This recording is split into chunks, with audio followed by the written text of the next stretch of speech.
Okay, so the title of today's seminar is Can Technology Be Colonial? A Gaze from the Global South. I'd just like to briefly introduce Prof. Bassi and Tia, as I mentioned.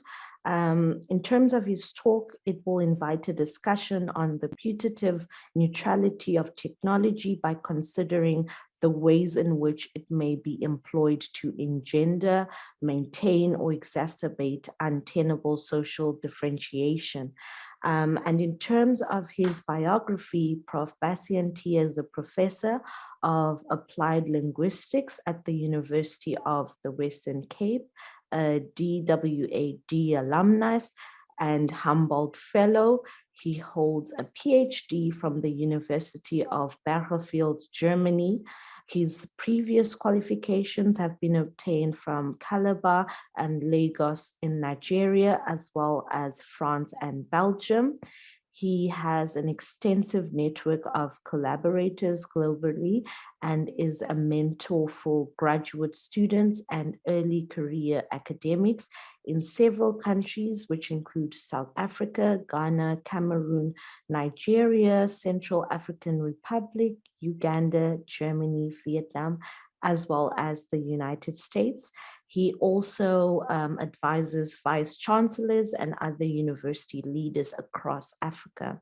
His teaching and research interests include multilingual higher education, technology for multilingualism, language policy, terminology, and Southern Kum decolonial approaches to social linguistics, and he is currently co-editing a number of forthcoming volumes, which include topics such as decolonial voices, language and race, multilingual matters, and social linguistics, colonialism, racism, patriarchy in language in the global South.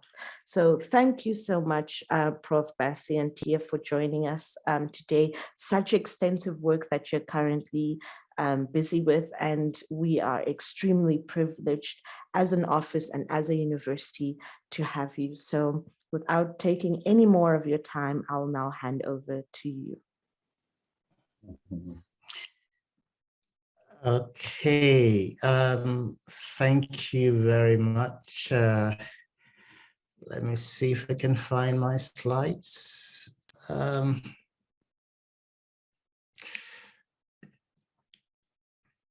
Oops, this is not part of it. Let me stop sharing. Let's see.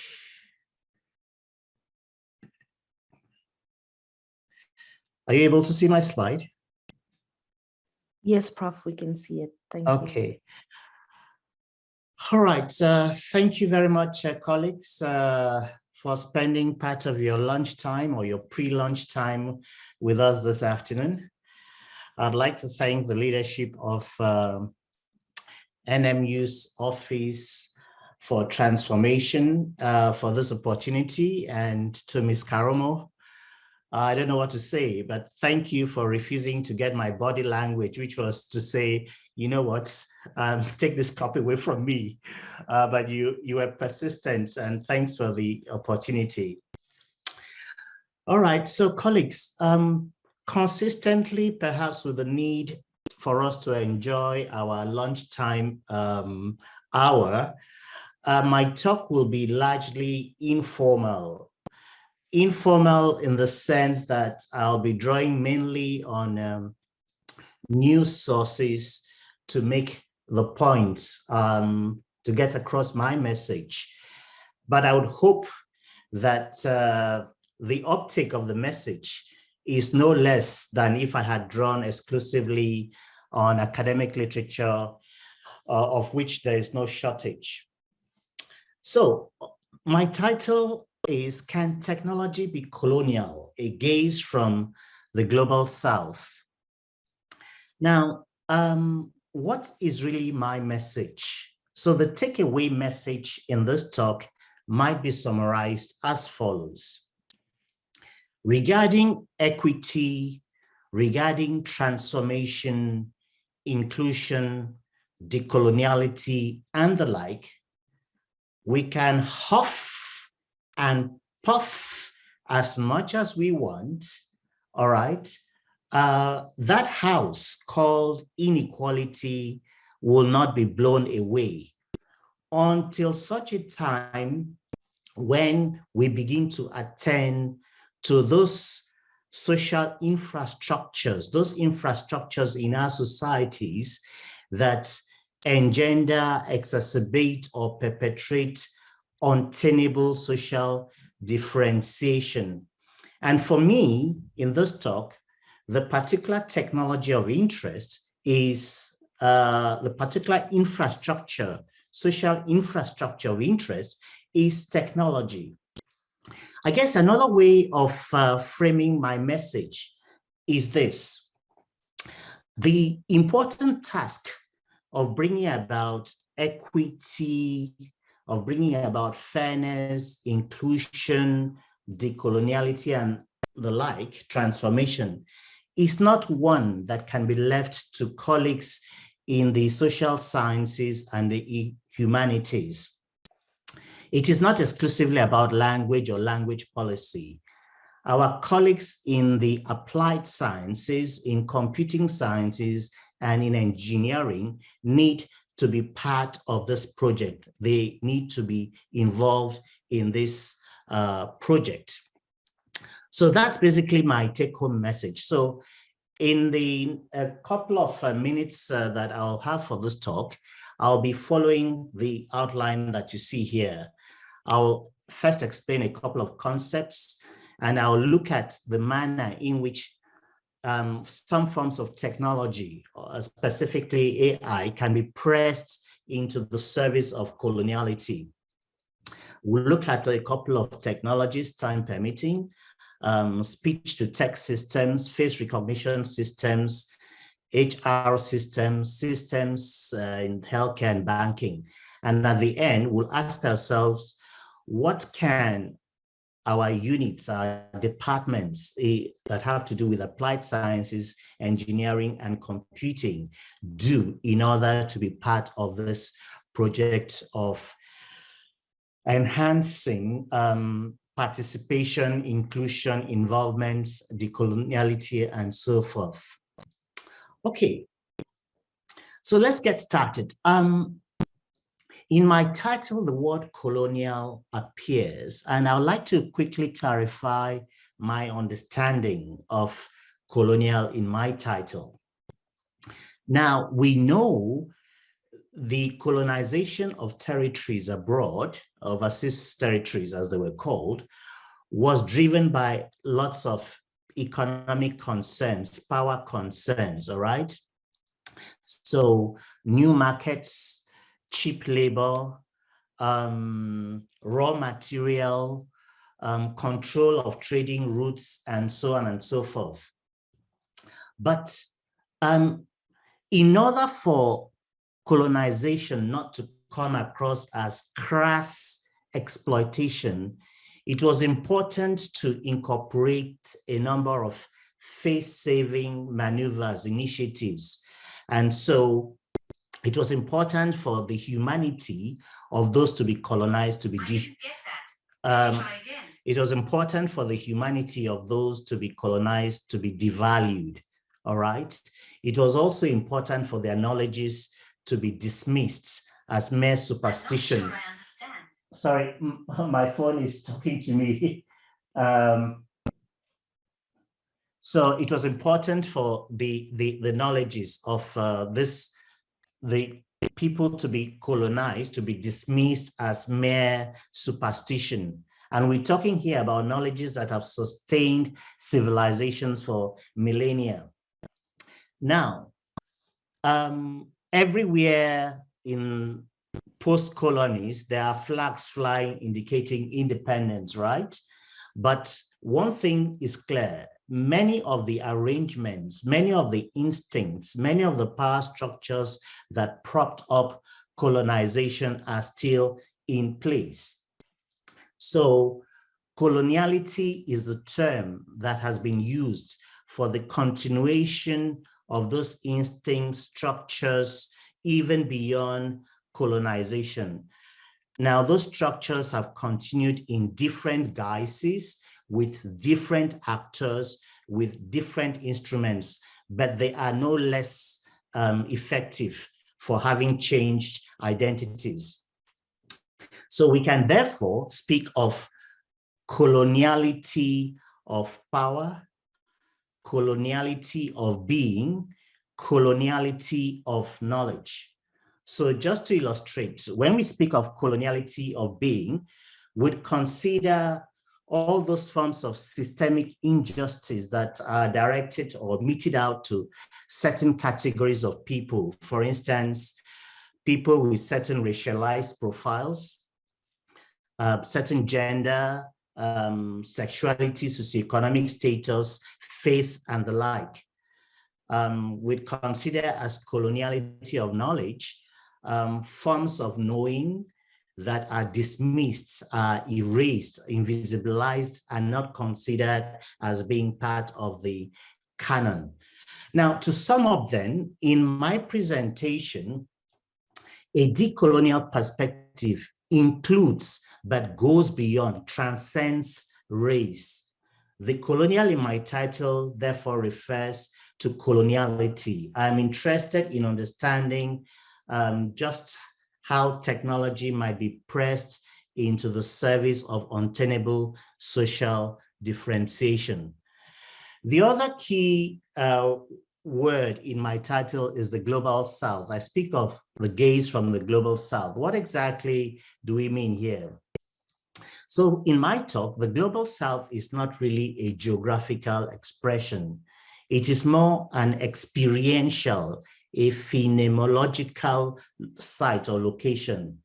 It is a position of experienced suffering, of experienced silencing, of experienced exploitation, whether it's in terms of race, socioeconomic status, gender, sexuality, and so on. So it's about the experience. So in this sense, the global south is not equivalent to the geographical south. Neither is it associated or disassociated from the geographical north. What am I saying? I'm saying in essence that the global south can exist as much in the geographical south as it can exist in the geographical north. So our view of technology, therefore, is not just a gaze from a geographical location.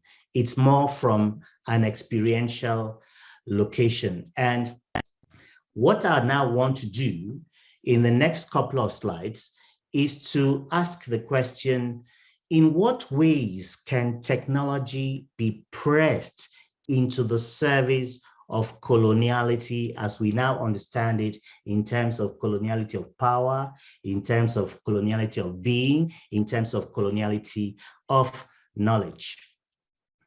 So to get started, I'll look at my first technology. And the first technology I would like to look at is speech recognition or speech-to-text systems. So speech-to-text systems are basically technologies or systems that reduce to writing language that is spoken, all right? Basically transcription systems. On this slide, you have three distinguished African academics, regrettably all male, it just happened to be all male here, who spoke at a recent meeting, the Global Virtual Forum. Actually, NMU is actually a part of that sort of consortium. Now, what I'd like to share with you is how the automated transcription system renders the speech of these distinguished African scholars. If we had time, I would have shown you their profiles, but each one is a so-called world-class scholar. Now, they participated at a recent academic meeting, and at that meeting, the contributions are recorded and automatically transcribed. So what I like to show you is how a speech-to-text system can, in fact, devalue an individual. So in the first segment, I'm going to show you what's happening. There is a lecture that has been given, is approximately 50 minutes, and the speaker on this occasion is a white American female. So she gives the lecture, and then, as is usually the case, after the lecture, there's the Q&A and comments by members of the audience. What I'd like to draw your attention to is the fact that the particular technology we're talking about here flags 13 segments in the transcript as unintelligible. All right, in the about 1 hour meeting, 13 segments were flagged as unintelligible. Only 3 of these were associated with the presenter, the white female American. The remaining 10 were associated with what Professors Mufwene and Professor Makoni said. Now, I don't expect you to be able to read this. To the right, you have, again, a lot of instances of unintelligible, all right, associated with a lecture given by Professor Kofi Anyido, all right, intelligible, unintelligible everywhere. Now, imagine for a second that these distinguished colleagues were applying for a position, a job, and part of the recruitment process required some technology to sort of pre-screen people based on their perceived competence in spoken English. These accomplished scholars would obviously not do very well because of the number of unintelligible markups in their transcripts. Now, if you didn't believe me when I talked about the prospect of them failing in a job recruitment process, let's look at this particular technology, which has been making considerable inroads in the corporate sector. It's a semi-automated recruiting system. The story is as stated here. An AI hiring system has become a powerful gatekeeper for some of America's most prominent employers, all right? Designed by the recruiting technology firm, blah, blah, blah, the system uses candidates' computer or cell phone cameras to analyze their facial movements, word choice, and speaking voice before ranking them, all right? They have become so pervasive in some industries that universities are now beginning to think of how to train their students. So I wonder if NMU would now have to invest in training the students to do well in such, if they were to be interviewed through such systems. But what's the critical point here? Some have found this extremely disturbing, in fact, describing as digital snake oil, all right? If you analyze human beings in this manner, you end up penalizing non-native speakers, people who are nervous, or anyone who doesn't fit the model for look or for the way they speak, all right? It is profoundly disturbing development that we have technology that claims to distinguish between a productive worker and a non-productive worker based on facial movements, their tone of voice, their mannerisms. You can always tell, almost immediately tell that with the way I move my hands, I most probably would fail. All right. Okay, so if you still don't believe me, I mean, just begin to think of what this means in terms of how the system, the algorithm has created who the ideal worker is. Who is that ideal worker that the system is using to measure who fits and who does not fit? So issues of coloniality of being, coloniality of knowledge should be playing up in your mind. If you still don't believe me, let's look at this other story. This is Amazon scraping a secret AI recruiting tool that showed bias against women. Okay. I mean, you can read the story here. It says Amazon's hiring tool used AI to give job candidates scores ranging from 1 to 5. All right. They literally wanted it to be an engine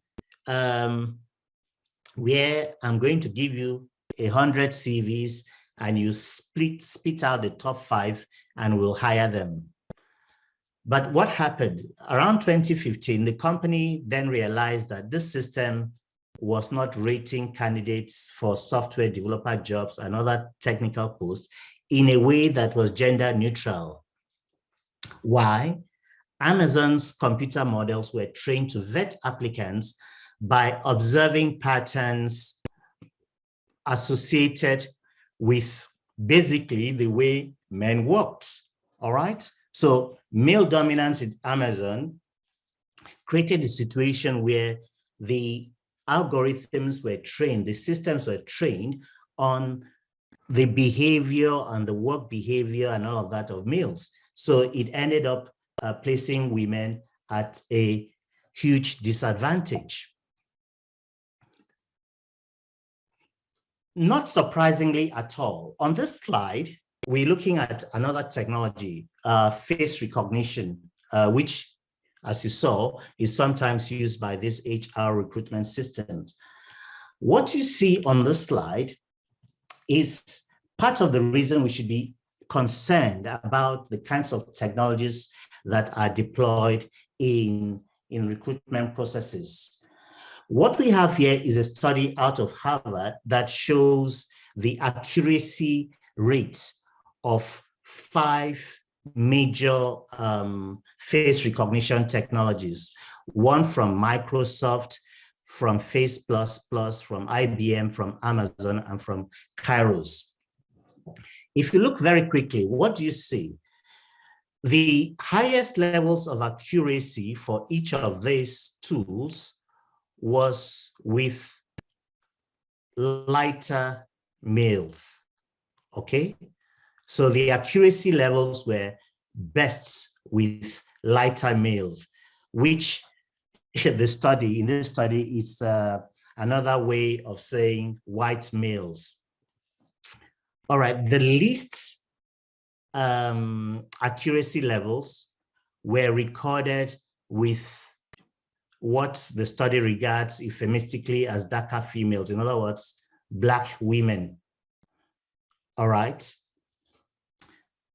Yet, we often think of technology as culturally and as politically neutral.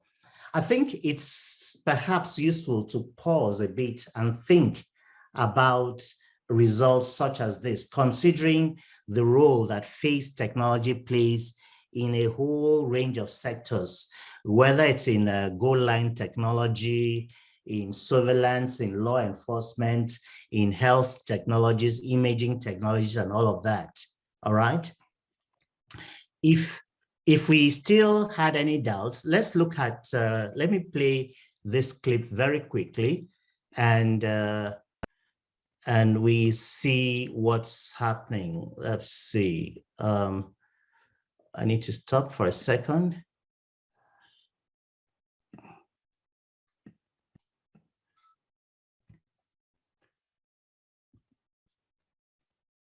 I'll be with you in a second. Okay, so let's do it this way.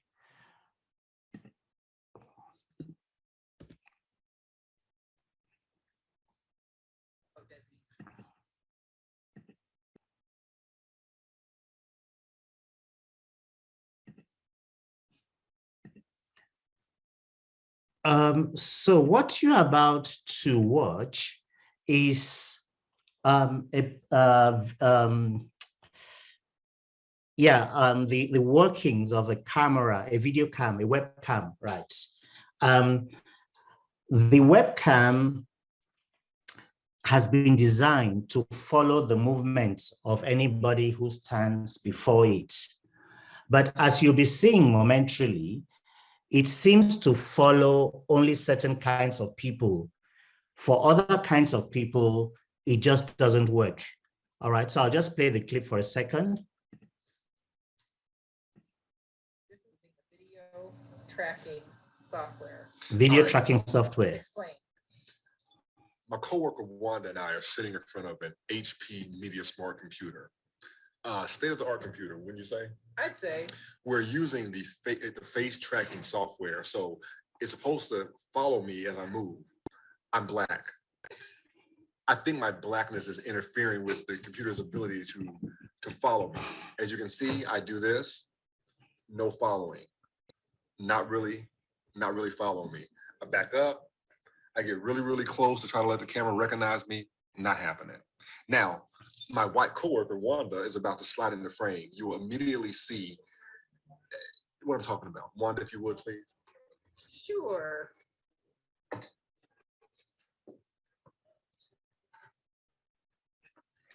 Now, as you can see, the camera is panning to show Wanda's face. It's following her around. But as soon as my Blackness enters the frame, which I will sneak into the frame. I'm sneaking in, I'm in there. That's it. It's And over. there we go, it stopped. My hands are here. Wanda, please get back in the frame. Get back in. As soon as white Wanda appears, the camera moves. Black Desi gets in there. Oh, nope. No face recognition anymore, buddy. I'm going on record and I'm saying it. Hewlett-Packard computers are racist. I said it. Okay, so just to give you a sense of this, okay, let's continue. Where am I?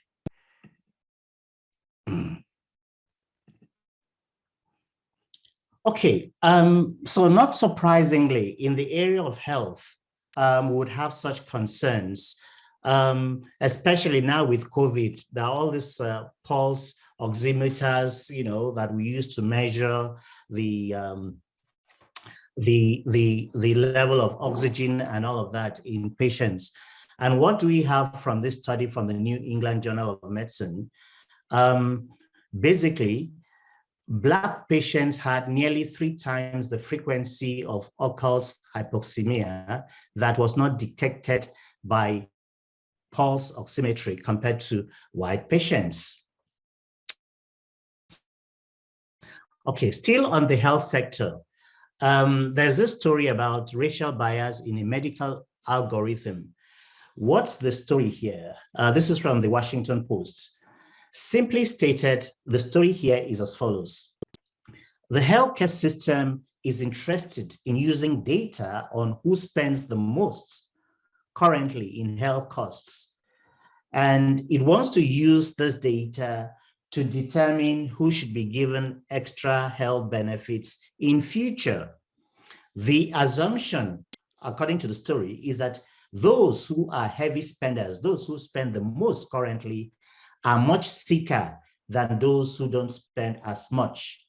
So basically, the future needs of the big spenders need to be attended to. The problem here is that this logic underestimates the current health status of the light spenders. Therefore, it also misrecognizes their future health needs. And I leave you to answer the question who these light spenders are. So stated differently, what the algorithm here does is provide even more healthcare benefits to people with already high levels of healthcare utilization because they have the resources. And What was found in that study? So a widely used algorithm that predicts which patients will benefit from extra medical care dramatically underestimates the health needs of the sickest Black patients. And this amplifies long-standing disparities, racial disparities in medicine. Now, correcting the bias would mean that would more than double the number of Black patients flagged as at risk of complicated medical needs, and so on and so forth. So their healthcare needs underestimated. In the area of housing, mortgage, we also see AI being used in ways that exacerbate social differentiation that is untenable. Just very quickly, I'll let you listen to some excerpts of this story, and then we can begin to round up. Let me see if I can get my acts together very quickly. Here, where are we? Okay, so here we are.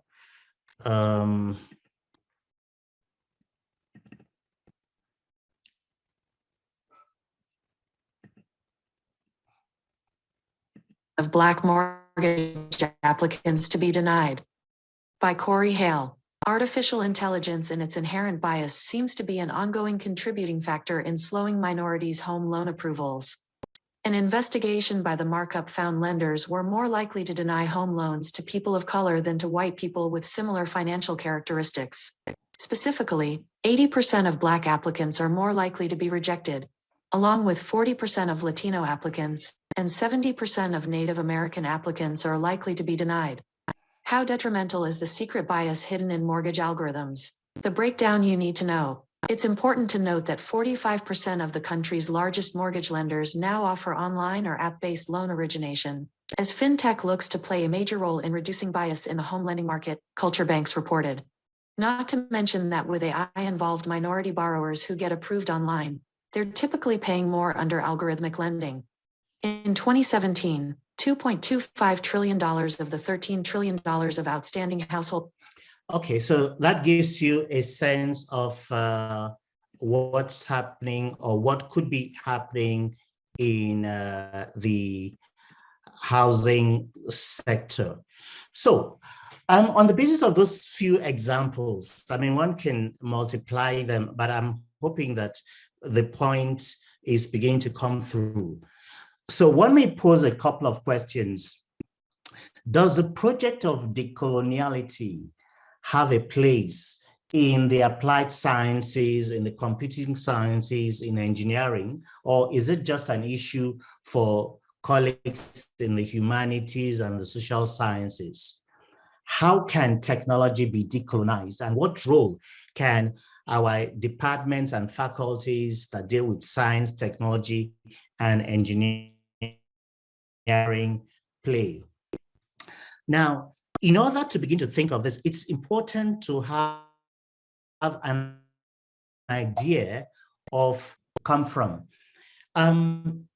We don't have enough time to go into details of this, but this is just one model of the manner in which some of these technologies are developed. The key issue here is that you need lots of data. You need data. You need data that needs to be acquired and then analyzed, and then you begin to say, okay, what sorts of model solution develop on the basis of this data that would address the problem that I began with? And then how do we then evaluate that model or algorithm that you have developed? Now, the issue here is that who is the focus when you are developing the model?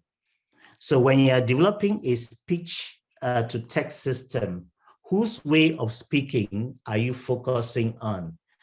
If you're developing a webcam that is supposed to monitor or move with the object, Who is that person you're looking at? Are you aware of the diversity? When you collect data, where are you collecting that data from? How inclusive, how representative is the data that you are collecting? In evaluating your algorithms, what data are you using to do such an evaluation? All right. So these are all interesting data points, interesting areas where buyers can sip in. All right. And our point is basically to say that we need to be attentive to these areas to prevent AI tools or technologies from, shall we say, inadvertently being pressed into the service of social differentiation. So just in concluding, what could the implications be for our faculties and our departments that deal with science, engineering, and the like?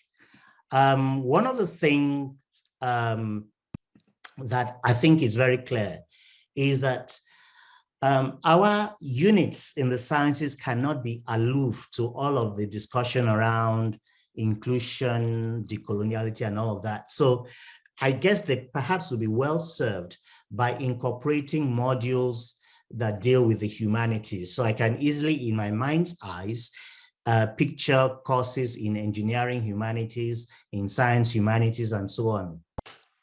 I think there is also room for incorporating auditing of algorithms into courses in computing, in other words, some forensics, because that's where you may perhaps begin to detect some of the hidden biases.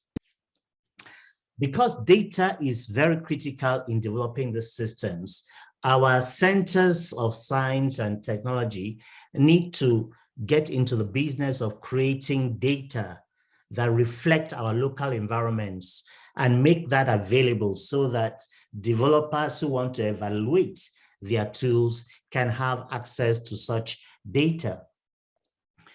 Clearly, the AI curriculum, the curriculum in artificial intelligence needs to be strengthened, all right? Machine learning, deep learning, and all of that need to be really, the capacity for working with deep learning needs to be enhanced.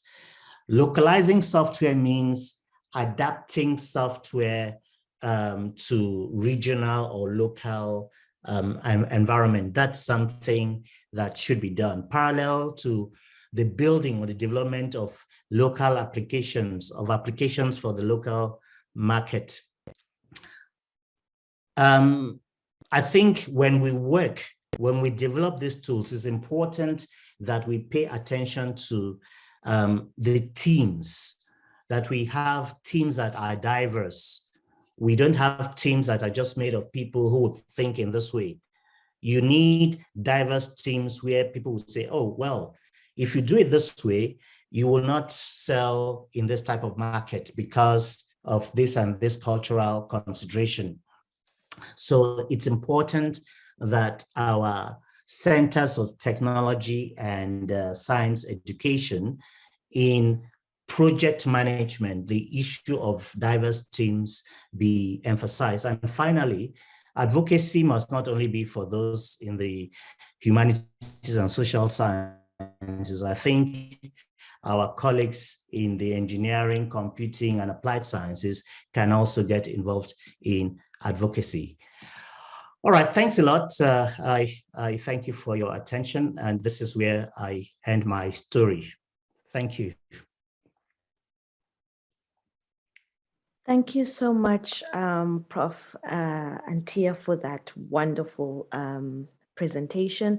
I think we're all a bit shocked or disillusioned by the information that you shared. I think for me, my jaw, I had to pick up my jaw from the floor a couple of times with the videos that you shared, where I was like gobsmacked on these are the things that are happening. So I think with that said, this is the time to then open the floor. for questions. I know there are definitely a lot of us that want to engage with you. So I think this is the time to open the floor for questions. Raised hands are welcome. I think these are things that we actually need to vocalize. So please, colleagues, feel free to engage with Prof at this stage, just so that we can continue to learn more. As he said, advocacy needs to come from all of us. So the floor is open for questions.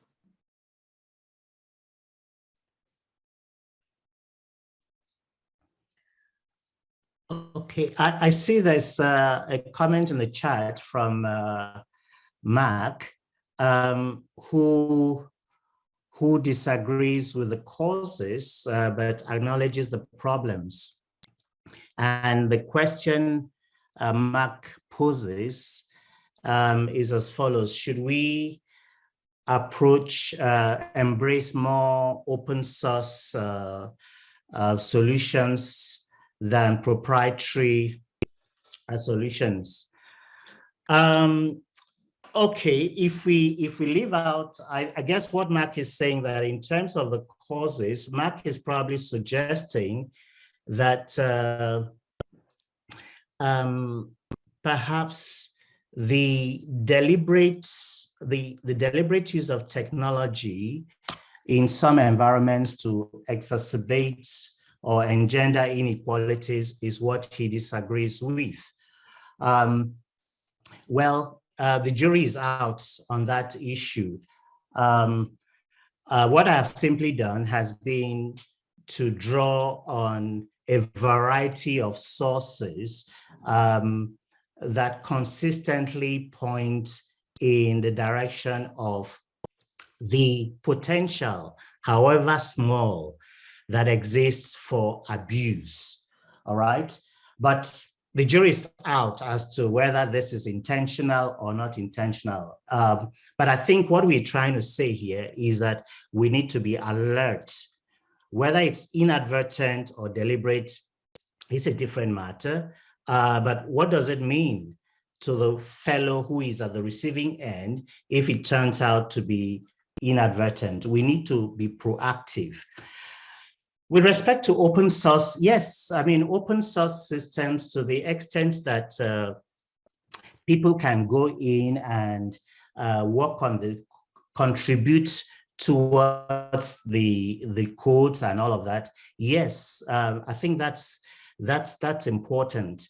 But as we all know, you do not have the financial muscles to compete with developers of proprietary software, who will in any case ensure that they get their products into the market much more than your open source solutions. But I take the point that open source solutions are certainly a way to go, to the extent that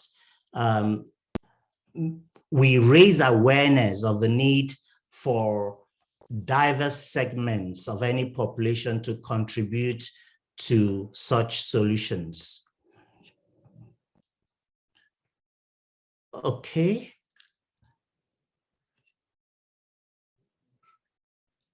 Ms. Karamo, are you moderating, or should I? Sorry, Prof. I'm also keeping an eye on the Facebook channel there, so you're welcome to navigate the space if you like. Okay, okay. I think there's a Dalenka has their hands up. Hi, good afternoon, Prof. Good afternoon. I'm debating whether I should put my video on, since I am from the engineering faculty, one of those applied science environments that you've been referring to. Yeah, I just wanted to acknowledge, I want to look at it from the point of view of faculties and the role that we play as educators.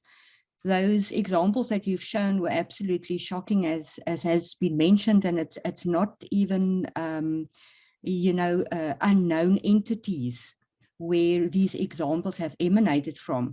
So I want to emphasize the important role that we play in the faculty, so that we not turn our students into technocrats only because that's what's going to happen. And certainly I agree with your point of view wholeheartedly. I want to also add, in the space of artificial intelligence, we're doing things like looking at AI hygiene in our faculty and teaching our students the importance of bias, where it originates from, and how to address it. But I feel that we can't only leave it to humans. Like we always say in security, people are the weakest link. So I think that when we start to look at things like ethical governance frameworks, which can provide direction for humans in terms of how they should operate, that will also contribute in addressing this kind of problem. And certainly the faculties have to ensure that the students, get exposed to that. Oh, absolutely. I mean, and that's why I think in one of my bullet points at the end, I was talking about incorporating the humanities into engineering education, an opportunity for students to be exposed to issues of ethics, like you've just mentioned. The social use of technology, all of those dimensions which perhaps our students, when they sign up for a course in engineering, are hoping they will not have to deal with. I mean, they just want to look at what is it that I need to do to be able to build this and build that.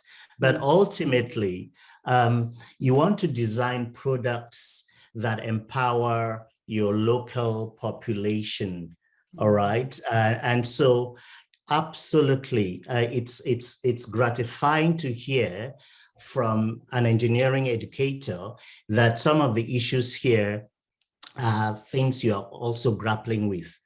And I see room for greater collaboration between engineering education and the humanities. I mean, a number of universities already have units they call engineering education or engineering humanities.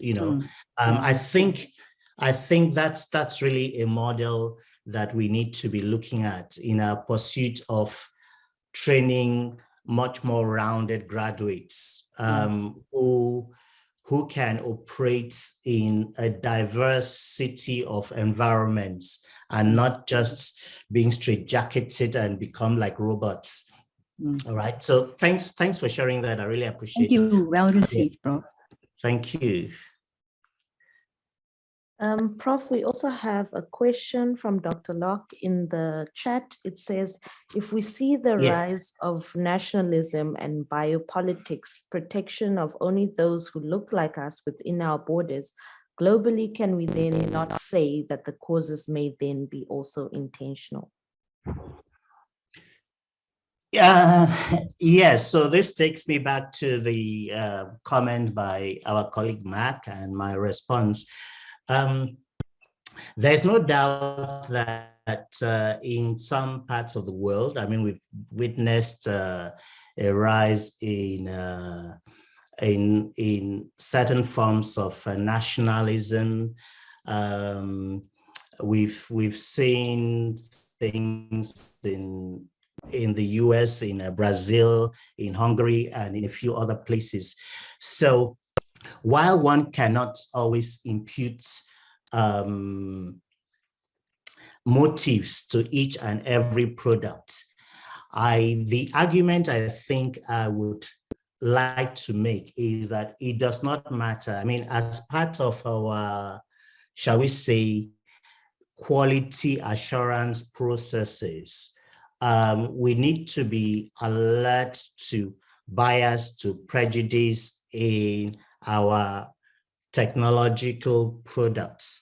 So in some cases, it may well be that people decided that they are not going to take into account the training they would have received in ethics, the training they would have received in diversity, in developing their models, in gathering their data. Okay, they may have simply turned a blind eye to that. But whether that is the case or not, I think the broader message is, as part of our quality assurance processes, we need to be alert to issues of diversity in the development of this product.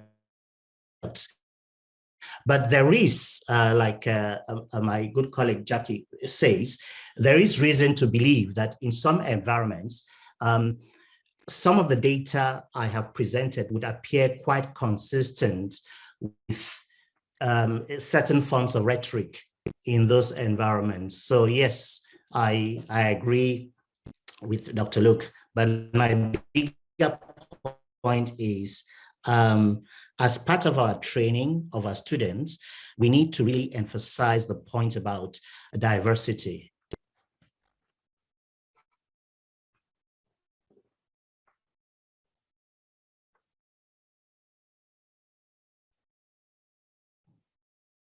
Thanks for that, Prof. I think we've covered the questions and the comments that we had so far.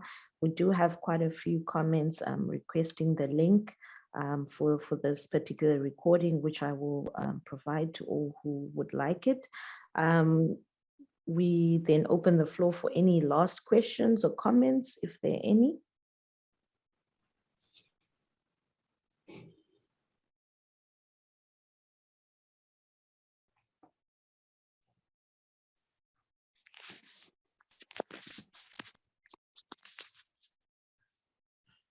Okay, Prof, I think you just gave us all something to really think about here. So any last words from you, any last inputs that you would like to give us?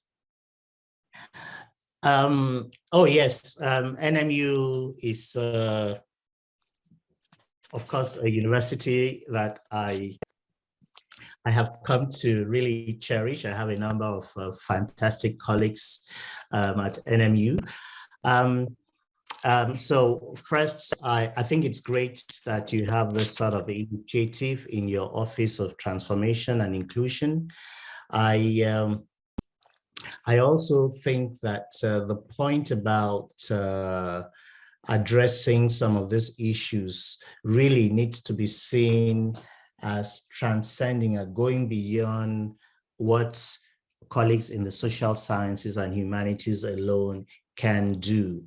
As science educators, as technology educators, we need to engage a lot more with these matters. And it's really gratifying to see that our colleagues in engineering are already grappling with this. I think that that's the way to go. Like I started, social scientists and scholars in the humanities can huff and puff as much as they want, but they may not be developing some of the social infrastructure. So they also need the assistance of colleagues in the sciences, in the applied sciences, and engineering and computing sciences. So I would hope that this informal discussion has had the effect, however little, of sort of raising awareness of these matters, that there's no disputing the role technology plays in our lives and how it has enhanced our productivity, efficiencies, and all of that. But it's all about moving from satisficing solutions to optimizing solutions, as it were, as I say in computing. So how can we further enhance those tools as they help us in our daily lives? And so that's basically the message that I've tried to get across, that we need to demystify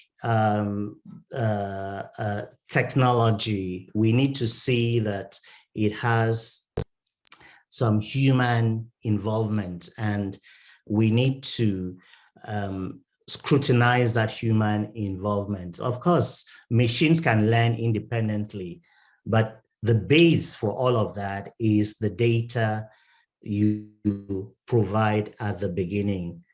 So once more, I'd like to say a big thank you to colleagues. I'm really very grateful for spending your lunchtime with us today. Thank you. Thank you so much, Prof, and thank you to everyone that has managed to attend this seminar. It has been very enriching, and we hope to have further engagements with you, Prof. I will nag you again sometime in the future. Maybe not this year. I'll let you off for this year, but maybe later on. Thank you so much, Prof, and thank you so much, everyone. Good Thank you. afternoon and goodbye. Yeah, goodbye, colleagues. Thank you. Thanks. Bye.